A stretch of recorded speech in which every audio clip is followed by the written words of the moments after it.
Drone की तलाश में बीएसएफ और पुलिस लगातार इसकी तलाश में जुटे हुए हैं और लगातार इस ड्रोन को खोजने की कार्रवाई की जा रही है। सर्च ऑपरेशन बड़े पैमाने पर चलाया जा रहा है क्योंकि अक्सर पाकिस्तान की तरफ से नापाक हरकत की जाती है और ड्रोन के जरिए से नशावर चीजें, कैश और इसके अलावा असलहा और गोला बारूद भी ड्रॉप किया जाता है, भेजा जाता है ताकि जो आतंकी हैं वो अपनी नापाक हरकतों को अंजाम दे सकें। और ऐसे में जब सरहद पर चौकसी बढ़ा दी गई है, ऐसे में अब ड्रोन के जरिए से नापाक हरकतों को पाकिस्तान अंजाम दे रहा है।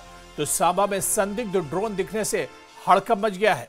और चलिए इस खबर पर और जानकारी लेंगे, हमारे सहयोगी श्याम सुंदर हमारे साथ जुड़े हुए। श्याम सुंदर, बड़ी खबर आ रही है कि सांबा में संदिग्ध ड्रोन दिखा है, क्या कुछ जानकारी इस खबर के बारे में मिल पा रही है? बिल्कुल, पहले तो ये बताता चलो कि बड़े पैमाने पर सुरक्षा बलों की तरफ से पूरे सीमावर्ती इलाके में सर्च ऑपरेशन चलाया जा रहा है। और ये बीती रात की बात है, सुरक्षा एजेंसियों द्वारा जो बॉर्डर पर अलर्ट है, यानी कि बीएसएफ और जो बॉर्डर की चौकियां हैं लगातार अलर्ट मोड पे हैं। तो रिहायशी इलाकों के ऊपर एक संदिग्ध ड्रोन जो है वो सुरक्षा एजेंसियों द्वारा देखा गया, सुरक्षा बलों द्वारा देखा गया। फिर उसका हालांकि अगर हम बात करें तो उसके बाद ये ड्रोन जो है, जो अभी तक जानकारी मिल पा रही है कि पाकिस्तान की तरफ से आता हुआ दिखा और हमारे जो सीमावर्ती इलाके हैं वहां देखा गया। और उसके बाद तुरंत जो अलर्ट है वो कर दिया गया, सुरक्षा बल चप्पे चप्पे को खंगालना शुरू कर दिया। लगातार रात भर से पूरे बॉर्डर पर अलर्ट जो है वो कर दिया गया और उसके बाद तलाशी अभियान जो है वो चलाया जा रहा है। और बड़े पैमाने में बात की जाए तो पूरे बॉर्डर इलाके में सर्च ऑपरेशन जो है वो चलाए जा रहे हैं। हालांकि कुछ दिन पहले की बात करें, 15-20 दिन पहले की बात करें तो यही जो हरकत है सेम देखी गई थी। पाकिस्तान जो एक नापाक कोशिश लगातार इस इलाके में कर रहा है, आपने देखा होगा कि ड्रोन के माध्यम से ड्रग्स भेजी जा रही है, कैश भेजी जा रही है, हथियारों की तस्करी जो है करने का प्रयास कर रहा है। हालांकि सुरक्षा बल जो है वो पूरी तरह से बॉर्डर पर तैनात है, अंतर्राष्ट्रीय सीमा पर पाकिस्तान की हर एक नापाक कोशिश को जो है वो विफल कर रहे हैं। बार बार पाकिस्तान जो है वो इस तरह की हरकत करता रहा। और आरसपुरा सेक्टर की बात करें या सांबा सेक्टर की बात करें तो पिछले कुछ दिनों में जो इंट्रूडर है वो भी देखेंगे, जिसके बाद गोलाबारी भी की, एक इंट्रूडर को मार भी गिराया था सांबा में। और उसके बाद ये हरकत जो है पाकिस्तान जो नापाक कोशिश है वो लगातार कर रहा है। लेकिन हमारे जो सुरक्षा बल हैं, जो सुरक्षा एजेंसी हैं, जो बॉर्डर पर तैनात है, बॉर्डर सिक्योरिटी फोर्स को पूरी तरह से तैनात है, पाकिस्तान के हर एक कार्रवाई को जो विफल करने के लिए सक्षम है। और अत्याधुनिक हथियारों से लैस बॉर्डर पर हमारे जवान जो है वो तैनात है। और ये नापाक कोशिश जो रात को एक संदिग्ध ड्रोन जो है वो देखा गया, जो पाकिस्तान की तरफ हमारे सांबा सेक्टर में रामगढ़ जो सब सेक्टर है वहां पर देखा गया, रिहायशी इलाकों के ऊपर उड़ता जो देखा गया, जिसके बाद स्थानीय लोगों द्वारा भी जानकारी दी गई और साथ ही साथ सुरक्षा बलों द्वारा पूरे इलाके में जो है वो सर्च ऑपरेशन जो है अभी भी चल रहा है बड़े पैमाने पर। तो बिल्कुल सर्च ऑपरेशन अभी चल रहा है और इस ड्रोन की तलाश की जा रही है। बहुत बहुत शुक्रिया, नजर बना रखिए श्याम सुंदर हमारे साथ जुड़ने के लिए, जानकारी साझा करने के लिए। सांबा में संदिग्ध ड्रोन दिखा और उसके बाद हड़कंप मच गया। जिस तरह से हमारे सहयोगी बता रहे थे कि लगातार सर्च ऑपरेशन चलाया जा रहा है इस ड्रोन को तलाश करने के लिए और इस ड्रोन से कहीं पर हथियार और गोला बारूद तो ड्रॉप नहीं किया गया, इसकी भी तलाशी लगातार ली जा रही है। एक और बड़ी खबर आपको बता दें कि आज बीजेपी कोर ग्रुप की बैठक होगी जम्मू में। थोड़ी ही देर में बीजेपी कोर ग्रुप की बैठक होने वाली है। राज्यसभा चुनाव को लेकर इस बैठक में चर्चा की जाएगी, उम्मीदवारों के नामों पर मंथन किया जाएगा। निर्मल सिंह, रविंदर रैना, सत शर्मा का नाम रेस में आगे है। जम्मू कश्मीर बीजेपी प्रभारी तरुण चुग की अध्यक्षता में यह बैठक होगी। तो अहम बैठक होने वाली है और अब से कुछ देर में ही ये बैठक शुरू होने वाली है। आपको बताते चलें कि ये बैठक को लेकर बीजेपी हेडक्वार्टर पर अब हलचल तेज हो गई है। दरअसल जम्मू कश्मीर कोर ग्रुप की ये बैठक है जो अब से कुछ देर में शुरू होने वाली है। तो राज्यसभा चुनाव को लेकर भी इस बैठक में चर्चा की जाएगी। भारतीय जनता पार्टी 365 दिन काम करने वाला दल है। संगठन के अलग अलग विषयों पर आज समीक्षा भी होगी, आगामी रणनीति पर चर्चा भी होगी। राज्यसभा इलेक्शन बहुत इंपॉर्टेंट है और इस पर बोलिए आप कि क्या रहेगा, क्योंकि एक सीट जीत रहे हैं, दूसरी सीट जीतने के लिए क्या स्ट्रेटजी है? ऐसा है कि भारतीय जनता पार्टी एक कैडर बेस्ड ऑर्गेनाइजेशन है, जब वहाँ सबके विचार सुने जाते हैं, हम सबको सुनेंगे भी। और हमारा राष्ट्रीय नेतृत्व, हमारा केंद्रीय नेतृत्व इसमें निर्णय लें। Sir, Rajya Sabha elections permutation combinations पे रहता है, तो क्या उस पर भी विचार किया जाएगा? कैसे चीजें जो हैं पार्टी के हिसाब से सेट हो सकती हैं? पार्टी निरंतर बैठती है, चर्चा करती है, चिंता करती है, विचार करती है। Thank you sir. देखिए, रूटीन बैठक है, पार्टी के सीनियर लीडर्स आज बैठेंगे।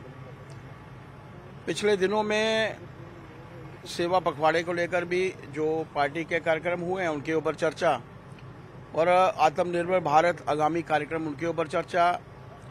इसके साथ साथ हो सकता है with the permission of the chair, राष्ट्रीय हमारे अधिकारी जो हैं, हमारे प्रभारी माननीय तरुण चुग जी आज इस बैठक में रहेंगे, पार्टी के सभी सीनियर लीडर्स भी रहेंगे।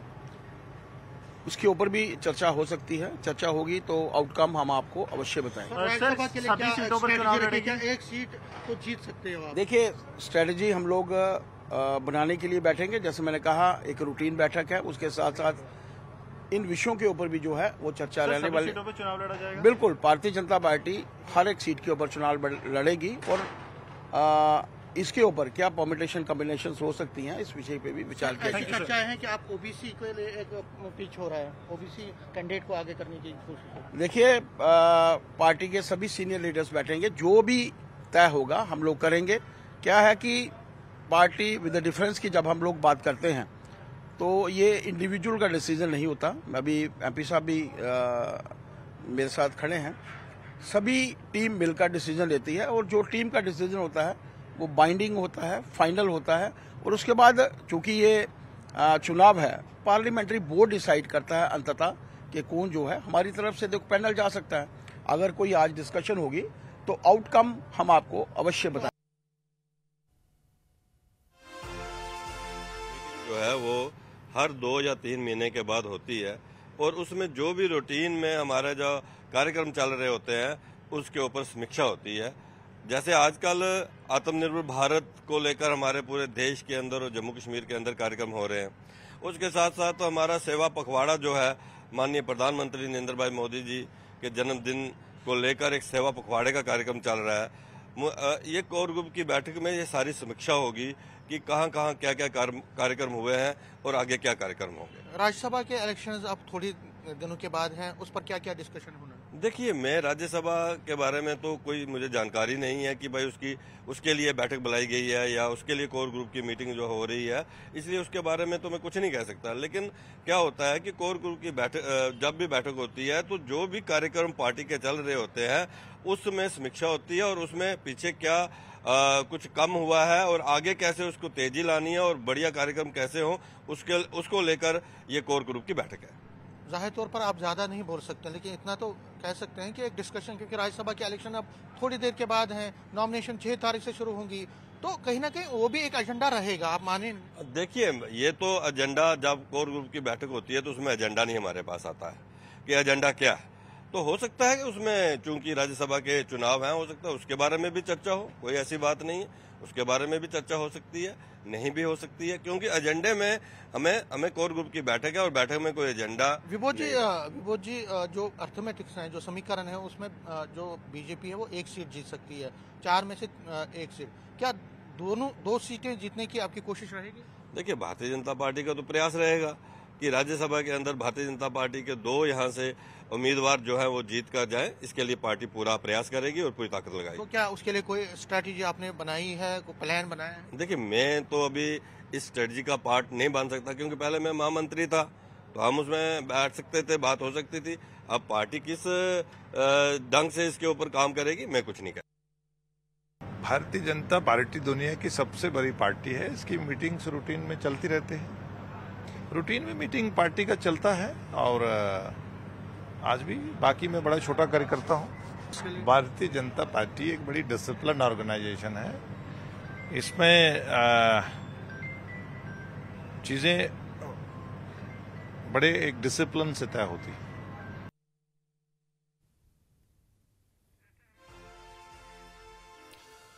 तो बीजेपी कोर ग्रुप की मीटिंग होने वाली है और इस मीटिंग क्या शुरू हुई या इस वक्त क्या कुछ चल रहा है बीजेपी हेडक्वार्टर में जम्मू में, सीधे जम्मू का रुख करेंगे। हमारे सहयोगी समीर भट्ट हमारे साथ जुड़े हुए हैं, जहां पर उन्होंने बीजेपी के कई लीडरों से बात भी की है। समीर, बीजेपी के कई लीडरों से इस मीटिंग से पहले आपकी बात भी हुई है, क्या मीटिंग शुरू हो चुकी है, कितनी देर ये मीटिंग चलेगी और मीटिंग का मेन एजेंडा क्या कुछ होने वाला है? देखिए हुरैरा, हम बीजेपी हेडक्वार्टर के बाहर ही हैं और मीटिंग जो है कुछ ही देर में शुरू हो रही है, तकरीबन अगले 5 से 10 मिनट में शुरू हो रही है और कोर ग्रुप के जितने भी मेंबर हैं वो यहाँ पे पहुँच गए हैं बीजेपी हेडक्वार्टर में, जिसमें जो मेन है वो तरुण चुग हैं जो कि नेशनल जनरल सेक्रेटरी है, डॉक्टर जितेंद्र सिंह वो भी पहुँचे हैं। तरुण चुग से हमारी बात हुई, उन्होंने कहा कि हाँ राज्यसभा के जो इलेक्शन है उस पर भी डिस्कशन होगा, कई और चीज़ों पर भी डिस्कशन होगा। सत शर्मा भी यही बोल बैठे, सुनील शेट्टी से हमने बात की, उन्होंने कहा, विबोध गुप्ता उन्होंने भी यही कहा। तो कहीं ना कहीं जो मेन फोकस रहेगा वो जो राज्यसभा इलेक्शंस होने वाले हैं वो मेन फोकस रहेगा और पार्टी जो है एक ऐसे कैंडिडेट को जो विनिंग, क्योंकि 4 में से 1 सीट तो पार्टी जीतने जा रही है, उस सीट के लिए कौन उम्मीदवार उठेगा उस पर सबसे ज्यादा मंथन होगा। पार्टी 2 सीटें जीतना चाहेंगी, 4 में से 2 सीटें जीतना चाहेंगी, लेकिन जो समीकरण है वो सिर्फ एक का है। लेकिन दूसरी सीट वो तब जीत सकते हैं जब दूसरी पार्टियों में जैसे कांग्रेस हो, पीडीपी हो, इंडिपेंडेंस हो या नेशनल कॉन्फ्रेंस, वहां से कुछ मेंबर क्रॉस वोटिंग के जरिए पार्टी के उस कैंडिडेट को सपोर्ट करे। तो ये एक बड़ी चैलेंज है, एक बड़ा चैलेंज है पार्टी के लिए। दूसरा चैलेंज है कि जिस कैंडिडेट को विनिंग फॉर्म में होगा उसके लिए कौन सा कैंडिडेट हो, उसमें कई नाम है। सत शर्मा भी उस फ्रेम में है, इसमें डॉक्टर निर्मल सिंह हैं जो कि फॉर्मर डिप्टी सीएम रहे हैं, रविंदर रैना जो कि फॉर्मर प्रेसिडेंट रहे हैं वो भी उस फ्रेम में है। इसी के साथ कुछ और नामों की भी चर्चा है, एडवोकेट सुनील शेट्टी जो कि चीफ स्पोक्स पर्सन है पार्टी के, उनके नाम के भी है। लेकिन पार्टी के कई लोग जो हैं जो ओबीसी से ताल्लुक रखने वाले हैं वो कहते हैं कि कोई किसी ओबीसी को ही चेहरा बनाया जाए, किसी ओबीसी को इस बार जो है मौका दिया जाए। तो ओबीसी मेंबर किसी एक उम्मीदवार के नाम पर भी विचार हो सकता है। उसमें जो मेन है वो रशपाल वर्मा है जो कि ओबीसी का बड़ा चेहरा है पार्टी के, वो भी फ्रेम में है। तो कई नामों की चर्चा है, लेकिन अब मोहर किस पर करेगी ये यहाँ नहीं होगा डिसाइड, ये डिसाइड होगा पार्लियामेंट्री बोर्ड में, लेकिन यहाँ पे रिकमेंडेशन जाएगी। इसीलिए जो मीटिंग है इसमें मीटिंग में डिलिब्रेशंस होगी, फिर डिलिब्रेशंस के बाद रिकमेंडेशन होगी और फाइनल जो अथॉरिटी है वो पार्लियामेंट्री बोर्ड है, पार्लियामेंट्री जो दिल्ली में बैठता है पार्लियामेंट्री बोर्ड, वो फाइनल करेगा। क्योंकि अब बहुत कम टाइम रहा है, 6 तारीख को प्रोसेस शुरू होगा नॉमिनेशंस का जो कि 13 तक चलता रहेगा और उस दौरान ही पार्टी ने अपना जो कैंडिडेट्स हैं, जो 4 कैंडिडेट उन्होंने उठाने हैं उनको करना है। उसमें से मैंने जिस तरह से कहा पार्टी 1 सीट जीत सकती है और उस सीट पर कौन कैंडिडेट उठेगा वो बड़ा इंपॉर्टेंट है और इसी के लिए ये जो मीटिंग है। दूसरा, जो अभी 2 इलेक्शंस हो रहे हैं, बाई इलेक्शंस हो रहे हैं 2 असेंबली सीट्स के लिए, उसमें नगरोटा है और बड़गाम है। हालांकि अभी उसका अनाउंसमेंट नहीं हुआ, लेकिन कहा जा रहा है कि बाई बिहार इलेक्शंस के साथ उन 2 सीटों का भी अनाउंसमेंट होगा। तो उसके लिए भी नामों की चर्चाएं हो रही है और उस पर भी कुछ ना कुछ मंथन यहाँ पे होगा। क्योंकि अगर नगरोटा की बात करें तो देवेंद्र सिंह राणा वहां पे थे, एमएलए पार्टी के 30,000 वोटों से चुनाव जीता था, लेकिन ऐसी चर्चा है कि उनकी बेटी को चुनाव लड़ाने की पक्ष में है पार्टी। लेकिन कई चर्चाएं ये भी है कि डॉक्टर जितेंद्र सिंह अपने बेटे के लिए कोशिश कर रहे हैं कि वो वहां से चुनाव लड़े। पार्टी किसको अब कैंडिडेट टिकट देगी उस पर भी कुछ ना कुछ यहाँ पे मंथन होगा। श्रीनगर में जो बड़गाम की सीट है उसमें क्या पार्टी किसी कैंडिडेट को जो कि non NC, non PDP, non Congress होगा उसको सपोर्ट करेगी या खुद अपना कैंडिडेट उठाएगी, उस पर भी मंथन होगा। तो कहीं ना कहीं ये जो 2 बाईपोल होने वाले हैं, 2 इलेक्शन होने वाले हैं असेंबली सीट के लिए, उसके लिए भी और राज्यसभा की जो 4 सीटें हैं उसके लिए भी मंथन होगा। थोड़ी देर में पार्टी के जो है शीर्ष नेता जो ऑलरेडी पहुंच गए हैं, कुछ तकरीबन अगले 2-3 मिनट में जो है डिलिब्रेशन, इंडोर डिलिब्रेशन शुरू होंगी। मीडिया को बाहर रखा गया, पीछे रखा गया, लेकिन एक मीटिंग बहुत इंपॉर्टेंट है। दूसरा, उसके साथ साथ इलेक्शंस के साथ साथ सेवा पखवाड़ा जो चल रहा है उसमें पार्टी ने कहां पे कितना काम किया है, उनके वर्करों ने कितना ब्लड डोनेशन कैंप्स किए हैं, उस पर भी एक मंथन होगा और लेह में जो हालात हैं उस पर भी यहाँ पे कुछ ना कुछ बात होगी। हालांकि लेह का जो है अलग ही सिस्टम बैठता है, लेकिन कहीं ना कहीं पार्टी के नेता जब बैठे हैं कोर ग्रुप के मेंबर जम्मू कश्मीर इकाई के, तो कहीं ना कहीं उस पर भी भी मंथन होगा। तो जिन लोगों से मैंने अभी बात की उन्होंने ये माना कि जो राज्यसभा का इलेक्शन है हुरैरा उस पर सबसे ज्यादा मंथन होगा, लेकिन उसके साथ साथ जो दूसरे इश्यूज हैं उनको भी मंथन उसको भी सामने लाया जाएगा। और खासकर पार्टी कोशिश कर रही है कि पार्टी अपना बेस बढ़ाने की कोशिश कर रही है। और खासकर कश्मीर वैली की बात करें तो वहां पे भी कई पार्टी के कार्यक्रम हुए, और जो अभी फ्लड आया था, फ्लड सैलाब आया था, उसमें जो लोगों को नुकसान पहुंचा है उसमें पार्टी ने कितना काम किया है, पार्टी के वर्कर कहां कहां पहुंचे हैं, किस तरह से सेवा भाव का जो एक मंत्र लेकर पार्टी चल रही है उसमें कहां कहां ये पहुंचे हैं। तो इस पर भी मंथन होगा, इस पर भी मीटिंग में होगा, और आगे किस तरह से लोगों को ज्यादा से ज्यादा फायदा पहुंचे। और तो बिल्कुल आज मीटिंग में कई अहम मुद्दे उठ सकते हैं, और खासतौर से राज्यसभा का चुनाव और इसके अलावा उप जो बाईपोल हो सकते हैं 2 सीटों पर, उसको लेकर भी एक तरह चर्चा होगी, और इसके अलावा और भी कई अहम मुद्दे होंगे। समीर, नजर बनाए रखिए। अब से कुछ देर में जिस तरह से आपने बताया कि बैठक शुरू होगी और तमाम लीडर अब इसमें पहुंच रहे हैं। बहुत बहुत शुक्रिया हमारे साथ जुड़ने के लिए। दोबारा आपके साथ जुड़ेंगे, अपडेट लेते रहेंगे। तो हमारे सहयोगी जिस तरह से जम्मू से बता रहे थे बीजेपी हेडक्वार्टर के बाहर से कि बैठक अब से बस 2-4 मिनट में शुरू हो जाएगी, और इस बैठक में कई अहम मुद्दों पर चर्चा हो सकती है। खासतौर से राज्यसभा की 4 सीटों के लिए आने वाले दिनों में जो चुनाव होने वाले हैं उसके उम्मीदवारों पर भी मंथन किया जा सकता है। और यहां पर रुकेंगे फिलहाल छोटे से ब्रेक के लिए।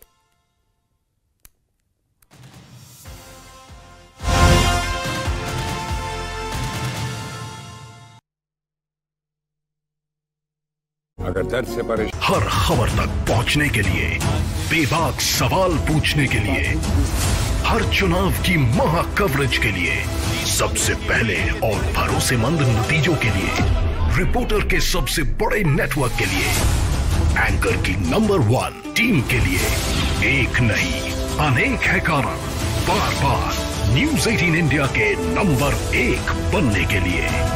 तो देखते रहिए सिर्फ न्यूज 18 इंडिया। पाकिस्तानी सेना पर वजीरिस्तान में बड़ा हमला हुआ। पाकिस्तान की सेना के काफिले की गाड़ी को आईडी ब्लास्ट से उड़ाया गया। तहरीक तालिबान पाकिस्तान ने विस्फोट का वीडियो किया जारी। वीडियो में पाकिस्तानी सेना के ट्रक और टीटीपी के लोगों का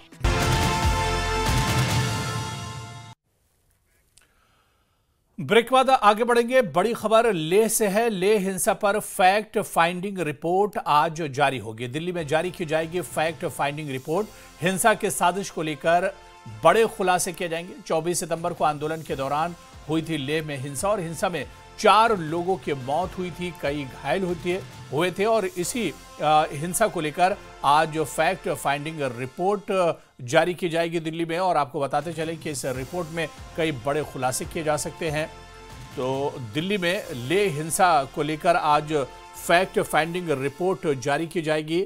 लेह हिंसा पर यह रिपोर्ट जारी होगी। दरअसल 24 सितंबर को जिस तरह से लेह में हिंसा हुआ था और उसके बाद हंगामा काफ़ी ज़्यादा बढ़ गया था, 4 लोग की मौत हुई थी इस हिंसा में, कई घायल हुए थे, और उसके बाद पूरे लेह में कर्फ्यू लगा दिया गया था। हालांकि अब हालात पहले से बेहतर हैं, लेकिन यह हिंसा कैसे हुई और क्या वजह थी इस हिंसा की, इस पर अब आज एक फैक्ट फाइंडिंग रिपोर्ट जारी की जाएगी। और वो कहा जा रहा है कि इस रिपोर्ट में कई चौंकाने वाले खुलासे हो सकते हैं, कई बड़े खुलासे इस हिंसा को लेकर इस रिपोर्ट में किए जा सकते हैं।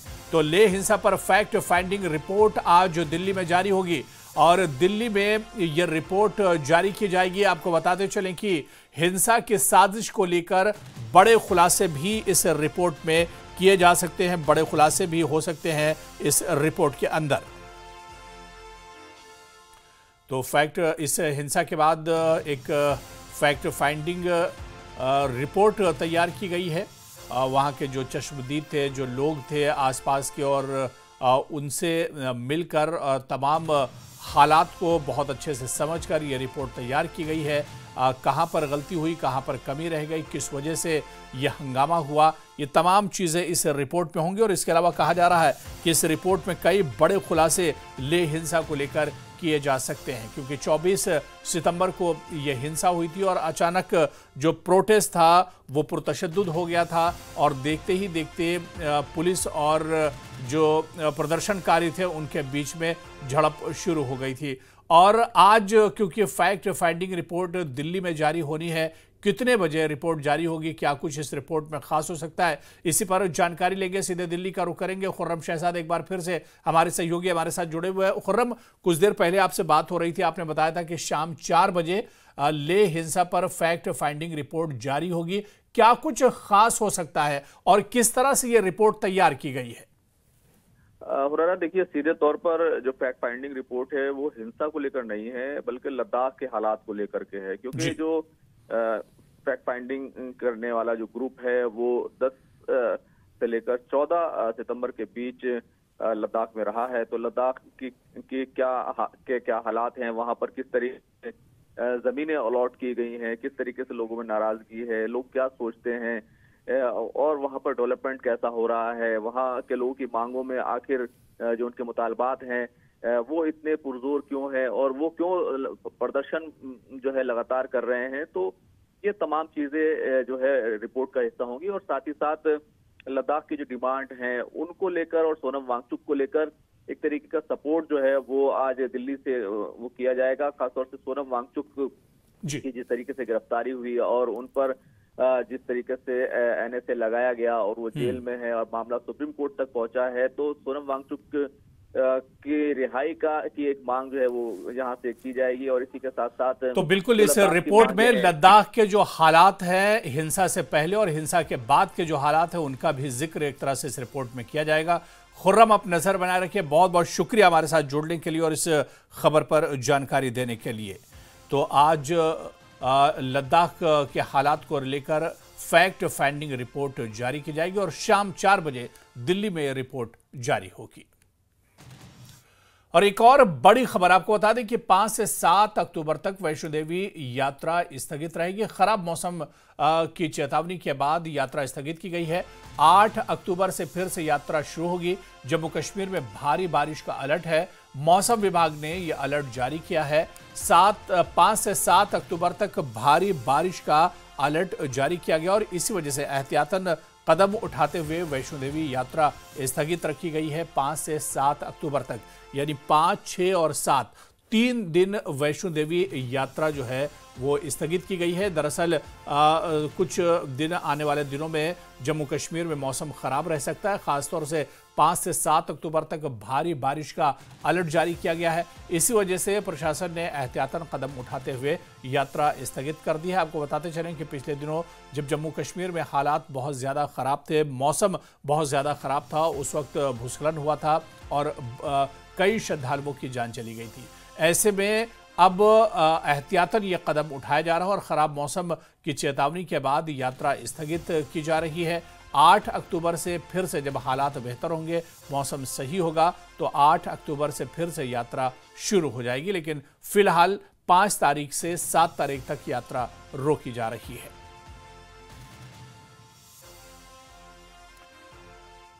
कश्मीर में नेशनल हेल्थ मिशन यानी NHM के फर्जी सिलेक्शन लिस्ट घोटाला मामले में क्राइम ब्रांच कश्मीर की आर्थिक अपराध शाखा ने 5 आरोपियों के खिलाफ केस दर्ज किया है। बड़ी खबर है, आपको बता दें कि जांच में पाया गया कि कोविड के दौरान Jammu Kashmir health care services नामक NGO को स्वास्थ्य विभाग ने स्वैच्छिक सेवा के लिए मंजूरी दी थी, लेकिन NGO पदाधिकारियों ने सरकारी मंजूरी का दुरुपयोग करते हुए लोगों से अस्थायी भर्ती का झांसा देकर पैसे वसूले। इसके बाद फर्जी सिलेक्शन सूची बनाकर मिशन डायरेक्टर के फर्जी हस्ताक्षर लगाए गए और सोशल मीडिया पर यह सूची वायरल कर दी गई।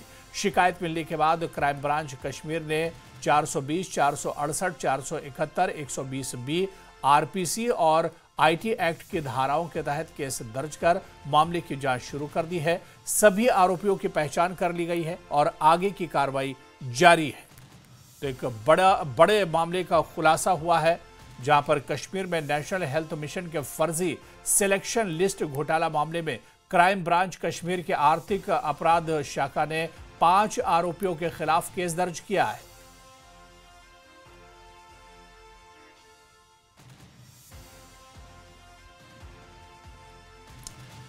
पाकिस्तान कब्जे वाले कश्मीर यानी POK से बड़े और डरावने हालात की तस्वीरें सामने आ रही हैं। राजधानी मुजफ्फराबाद समेत कई इलाकों में लोग अपने हक की लड़ाई लड़ रहे हैं और पाकिस्तान विरोधी नारे गूंज रहे हैं। हालात इतने बिगड़ गए हैं कि अलग अलग शहरों से हजारों लोग राजधानी मुजफ्फराबाद की तरफ कूच कर रहे हैं। भीड़ को रोकने के लिए पाकिस्तानी फोर्सेस ने गोलीबारी कर दी, जिसमें अब तक 12 लोगों की मौत की पुष्टि हो चुकी है, जबकि कई लोग गंभीर रूप से हलाक हैं, जिनकी हालत खराब है और इन्हें अस्पताल में इलाज के लिए भर्ती कराया गया है।